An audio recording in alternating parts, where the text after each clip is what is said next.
6 বছরের ছোট্ট বালক হুসাইনের ভয়ে ফেরেশতা জিবরাইল আলাইহিসসালাম থরথর করে কাঁপত। আল্লাহ রব্বুল আলমিনের সৃষ্টির কোটি কোটি ফেরেশতার চেয়ে ফেরেশতা জিবরাইলের মানমর্যাদা অনেক বেশি এবং তিনি সকল ফেরেশতার সর্দার। নবীর কলেজের টুকরা নাতি 6 বছরের ছোট্ট বালক ইমাম হোসাইন রাদিয়াল্লাহু তাআলা আনহু একদিন মা ফাতেমার কাছে এসে বললেন, মা, আমার প্রচণ্ড খিদা লেগেছে, আমাকে খাবার দাও। মা ফাতেমা রাদিয়াল্লাহু তাআলা আনহু বললেন, বাবা, ঘরে তো কোনো খাবার নেই, আজ 3 দিন হলো চুলায় কোনো আগুন জ্বলে না। হজরত হোসাইন রাদিয়াল্লাহু তাআলা আনহু তখন বললেন, ঠিক আছে, তাহলে আমি মসজিদে নববীতে যাই, দেখি নানার কাছে কোনো খাবার পাই কিনা। এই বলে হজরত হোসাইন রাদিয়াল্লাহু তাআলা আনহু ফাতেমার কাছ থেকে এক দৌড়ে মসজিদের নববীর দিকে রওনা দিলেন। পেছন থেকে ফাতেমা রাদিয়াল্লাহু তাআলা আনহু চিৎকার করে বললেন, বাবা হোসাইন, মসজিদে নববীতে তোমার নানার কাছে গিয়ে কোনো লাভ নেই, তোমার নানাও 3 দিন ধরে অনাহারে মসজিদের নববীতে বসে আছেন।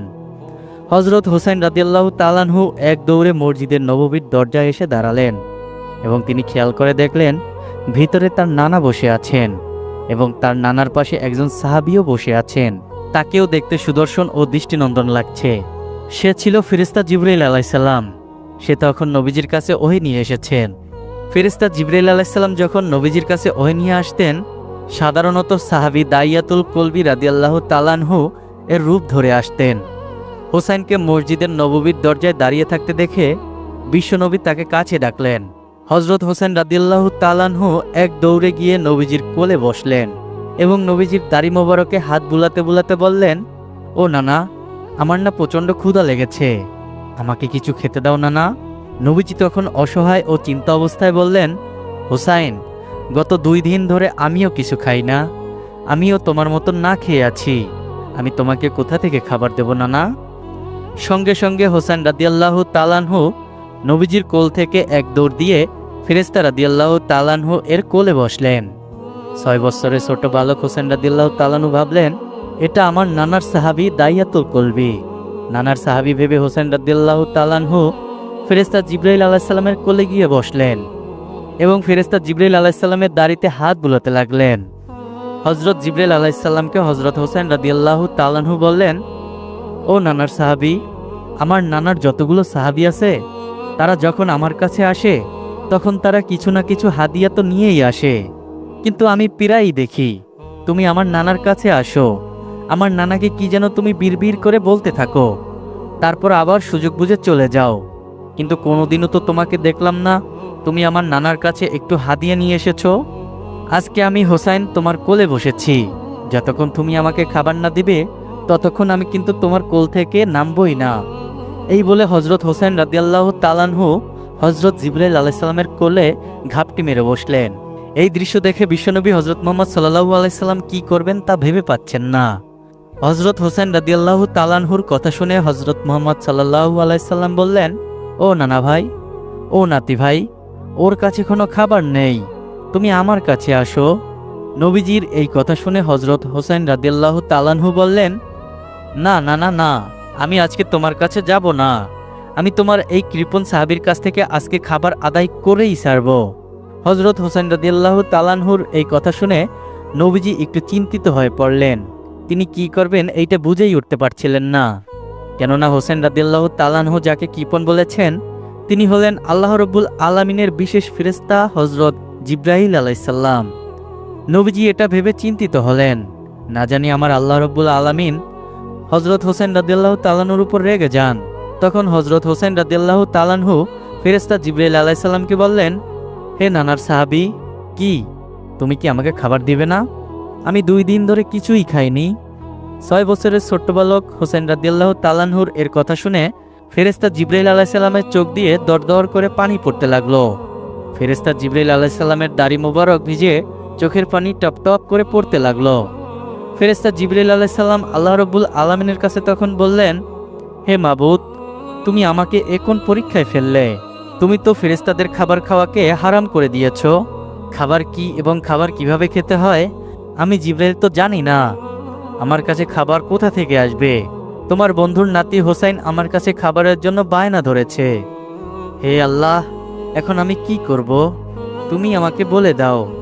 অতঃপর আল্লাহ রব্বুল আলামিন ফেরেশতা জিবরাইল আলাইহিস সালামকে বললেন, হে জিবরাইল, তুমি কোনো চিন্তা করো না, আমি আল্লাহ কুদরতিভাবে জান্নাত থেকে এক ঝোপ আঙ্গুর তোমার জুব্বার ডান পকেটে রেখে দিয়েছি। তুমি বিসমিল্লাহ বলে তোমার জুব্বার ডান পকেটে হাত দিয়ে দেখো, সেখানে এক ঝোপ আঙ্গুর পাবে, আর এই আঙ্গুরের ঝোপটি হোসেনের হাতে তুলে দাও। ফেরেশতা জিবরাইল আলাইহিস সালাম আল্লাহর এই কথা শুনে বিসমিল্লাহ বলে জুব্বার ডান পাশে হাত দিলেন এবং তিনি আঙ্গুরের ঝোপটি বের করে হযরত হোসেন রাদিয়াল্লাহু তাআলা আনহু এর হাতে দিলেন। হযরত হোসেন রাদিয়াল্লাহু তাআলা আনহু আঙ্গুরের ঝোপটি হাতে নিয়ে বিশ্বনবীকে বললেন, ও নানা, দেখেছো তোমার সাহাবী কত বড় কৃপণ সাহাবী?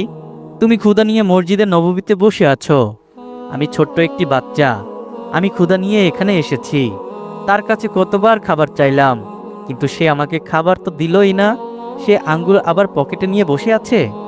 কত বড় কৃপণ আর বেয়াদব সাহাবী তোমার। হোসেন রাদিয়াল্লাহু তাআলা আনহুর এই কথা শুনে নবীজি আরও চিন্তিত হয়ে গেলেন। নবীজি তখন ভাবতে থাকলেন, হোসাইন ফেরেশতা জিবরাইলকে কৃপণ এবং বেয়াদব বলেছেন, না জানি আমার আল্লাহ কখন রেগে যান। নবীজি তখন হযরত হোসেন রাদিয়াল্লাহু তাআলা আনহুকে উদ্দেশ্য করে বললেন, ও নানু ভাই, তুমি ওর কাছে আর থেকো না, তুমি আমার কাছে এবার চলে আসো। নবীজির এই কথা শুনে হযরত হোসাইন রাদিয়াল্লাহু তাআলা আনহু নবীজির কোলে চলে আসলেন। রাসূলুল্লাহ সাল্লাল্লাহু আলাইহি সাল্লামের চোখের ইশারায় ফেরেশতা জিবরাইল আলাইহিস সালামকে বললেন, ভাই জিবরাইল, তুমি তো ফেরেশতা, তুমি তো খাবার খাও না, তোমার জন্য তো খাবার খাওয়া হারাম করা হয়েছে, তাহলে তোমার পকেটে আঙ্গুল আসলো কোথা থেকে? তখন ফেরেশতা জিবরাইল আলাইহিস সালাম চোখের ইশারা দিয়ে রাসূলুল্লাহ সাল্লাল্লাহু আলাইহি সাল্লামকে বললেন, আল্লাহ রব্বুল আলামিন কুদরতিভাবে জান্নাত থেকে এই আঙ্গুর আপনার প্রিয় নাতি হোসেনের জন্য পাঠিয়েছেন। হযরত হোসেন রাদিয়াল্লাহু তাআলা আনহু আঙ্গুরগুলোকে 3 ভাগে ভাগ করলেন।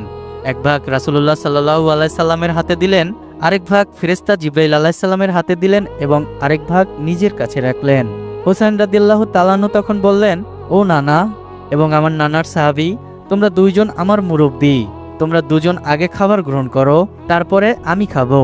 হোসেন রাদিয়াল্লাহু তাআলা আনহুর এই কথা শুনে বিশ্বনবী হযরত মুহাম্মদ সাল্লাল্লাহু আলাইহি সাল্লাম বললেন, ও নাতি ভাই, ওর খাওয়ার কোনো দরকার নেই, বরং তুমি আর আমরা দুজনেই এই খাবারগুলো ভাগ করে খাই।